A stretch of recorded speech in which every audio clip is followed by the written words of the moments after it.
भगवान शिव के अवतार काल भैरव किसी रहस्य से कम नहीं है। भैरव सबसे बड़े लोक देवता हैं। देश में पुराने समय के हर नगर और गांव में वहां के एक स्थानीय भैरव भगवान शिव देवता का एक स्थान जरूर मिलेगा। माना जाता है कि ये भैरव उन नगरों या गांवों की मुसीबतों से रक्षा करते हैं। अब सवाल आता है कि आखिर काल भैरव आखिर कौन है? शास्त्रों के अनुसार काल भैरव भगवान शिव का ही साहसिक और युवा रूप है। इसे रुद्रावतार भी कहते हैं। वो शत्रुओं और संकट से मुक्ति दिलाते हैं। उनकी कृपा हो तो कोटक चहरी के चक्करों से जल्दी छुटकारा मिल जाता है। धर्म ग्रंथों के अनुसार शिव के रक्त से भैरव की उत्पत्ति हुई थी। भैरव दो प्रकार के होते हैं, काल भैरव और बटुक भैरव।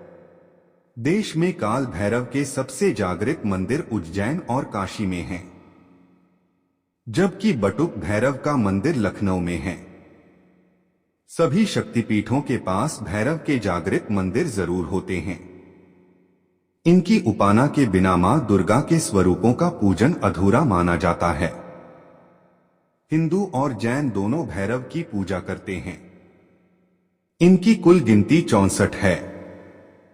पौराणिक कथाओं के अनुसार एक बार ब्रह्मा और विष्णु में श्रेष्ठता को लेकर विवाद हो गया। ब्रह्मा ने अपने स्वयं के जन्म का दावा करते हुए कहा कि वे स्वयंभू हैं और इसलिए वे सर्वश्रेष्ठ हैं।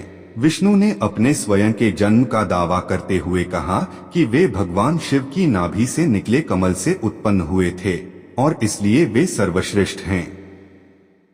इस विवाद को सुलझाने के लिए सभी देवताओं ने भगवान शिव से पूछा कि वे दोनों में से कौन श्रेष्ठ है। भगवान शिव ने दोनों देवताओं से कहा कि वे दोनों ही महत्वपूर्ण हैं और दोनों की अपनी अपनी भूमिका है, लेकिन ब्रह्मा के अहंकार से नाराज होकर भगवान शिव ने अपने क्रोध से एक भयानक रूप उत्पन्न किया।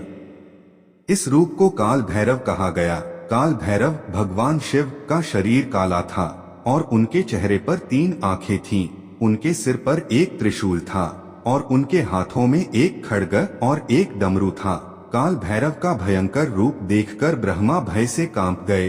उन्होंने भगवान शिव से क्षमा मांगी और भगवान शिव ने उन्हें क्षमा कर दिया। काल भैरव को भगवान शिव का रक्षक माना जाता है। वे सभी भक्तों की रक्षा करते हैं और उन्हें बुरी शक्तियों से बचाते हैं। काल भैरव को मृत्यु का देवता भी माना जाता है। वे सभी जीवों की मृत्यु के समय उनके साथ होते हैं। काल भैरव की पूजा विशेष रूप से भारत के उत्तरी भाग में की जाती है। उनके मंदिर उत्तरी भारत के कई शहरों में स्थित हैं। काल भैरव को प्रसन्न करने के लिए भक्त उनके मंत्रों का जाप करते हैं और उन्हें अर्घ्य और फूल चढ़ाते हैं।